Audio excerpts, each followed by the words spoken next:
இப்போ நான் புளிக்காய்ச்சல் பண்ண போகிறேன். அதுக்கு தேவையான பொருட்கள்: புளி ஊற வச்சுருக்கேன், கருப்பு புளி 100 கிராம், புது புளி 100 கிராம் ஊற வச்சுருக்கேன். வறுத்து பொடிக்கிறதுக்கு 50 கிராம் வரமிளகாய், 4 ஸ்பூன் தனியா, 1 டேபிள் ஸ்பூன் வெந்தயம், சிறிது துண்டு பெருங்காயம். தாளிக்கிறதுக்கு கடுகு, உளுத்தம்பருப்பு, கடலைப்பருப்பு, கருவேப்பிலை, மஞ்சப்பொடி, உப்பு.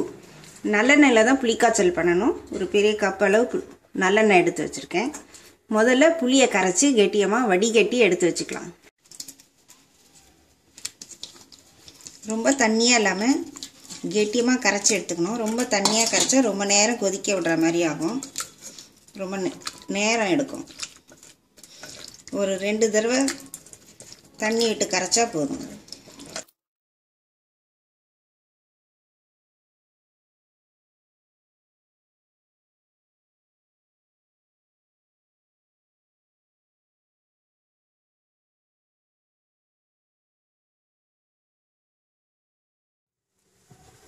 ஒரு 2 ஸ்பூன் எண்ணெய் விட்டுக்கிறேன்.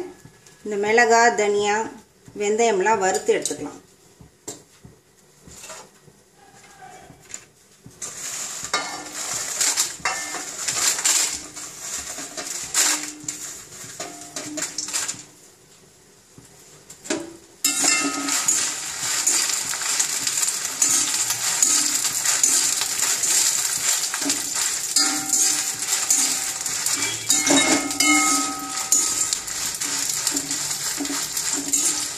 நல்லா மொறுமொறுப்பாக வறுத்து எடுத்துக்கணும். சிலர் எள்ளு வறுத்து புளிக்காய்ச்சலில் போடுவாங்க. ஆனால் நல்ல காரியத்துக்கெல்லாம் உபயோகப்படுத்தும் போது எள்ளு போட வேண்டாம்.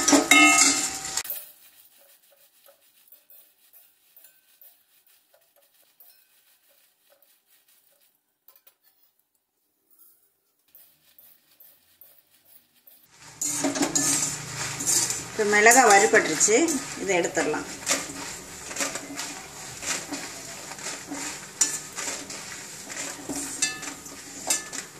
இதிலே கொஞ்சம் தனியாக போட்டு வறுத்துக்குவோம்.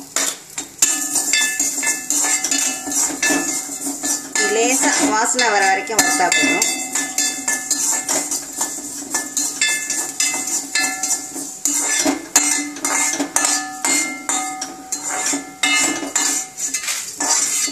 அடுத்து வெந்தயம்,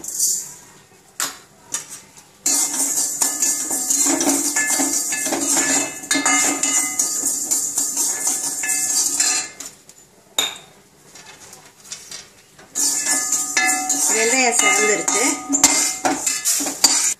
அடுத்தது பெருங்காயம்,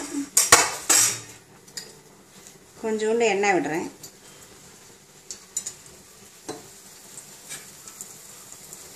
பெருங்காயத்தை நல்லா பொரிச்சு எடுத்துக்குவோம்.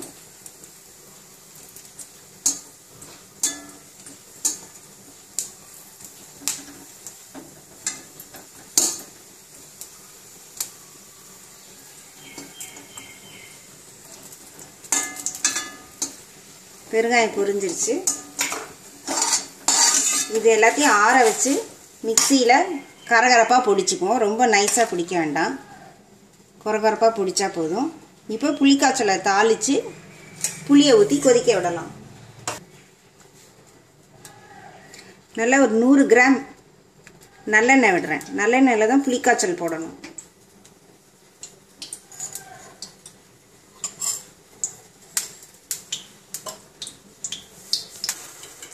எண்ணெய் காஞ்சிருச்சு. இப்போ ஒன்றா தாளிக்கலாம். புளி சூடு, அதனால் நல்லெண்ணெய் தான் உபயோகப்படுத்தணும். கடுகு ஒரு 2 ஸ்பூன் அளவு, பெரிய டேபிள் ஸ்பூன் அளவு கடுகு, நல்ல கை நிறைய உளுத்தம்பருப்பு,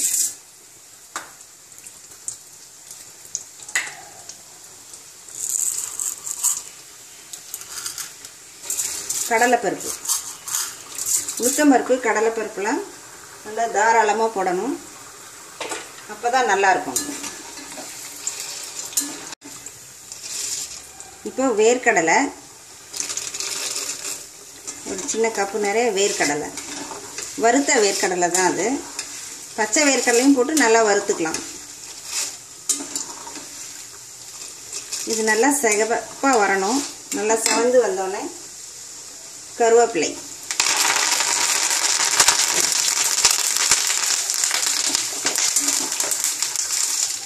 இப்போது மஞ்சள் பொடி போடுறேன். எண்ணெயிலே போட்டுறேன். நல்லா ஒரு பெரிய ஸ்பூன் மஞ்சள் பொடி.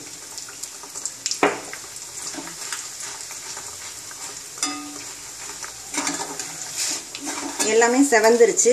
இப்போ புளி தண்ணியை விடலாம். அடுப்பை குறைச்சி வச்சுட்டு மெதுவாக விடணும்.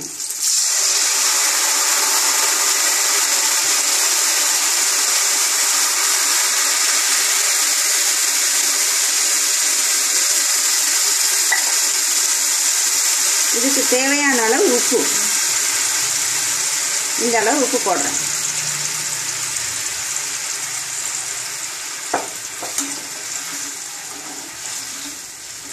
அப்புறமேல் புளிக்காய்ச்சல் கடைசியாக இறக்குனதுக்கப்புறம் டேஸ்ட் பார்த்துட்டு பத்தலைன்னா உப்பு போட்டுக்கலாம். இதெல்லாம் நல்லா கொதித்து வரும்போது அந்த பொடியை போடணும். இது ஒரு 2-3 நிமிஷம் கொதிக்கட்டும். அந்த புளியோட பச்சை வாசனை போகட்டும்.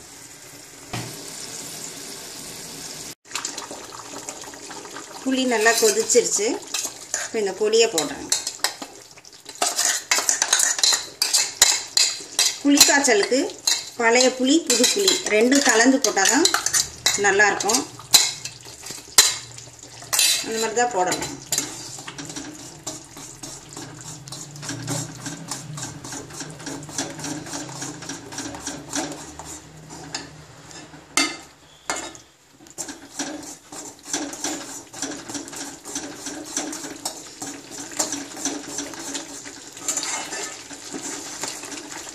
அடுப்பை குறைச்சி வச்சுக்கோங்க.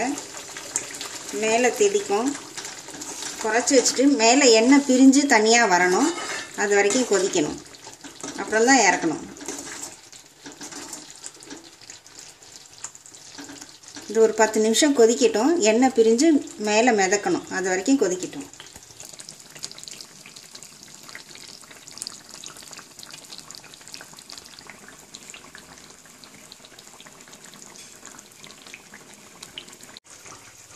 புளிக்காய்ச்சல் ரெடி ஆகிடுச்சு.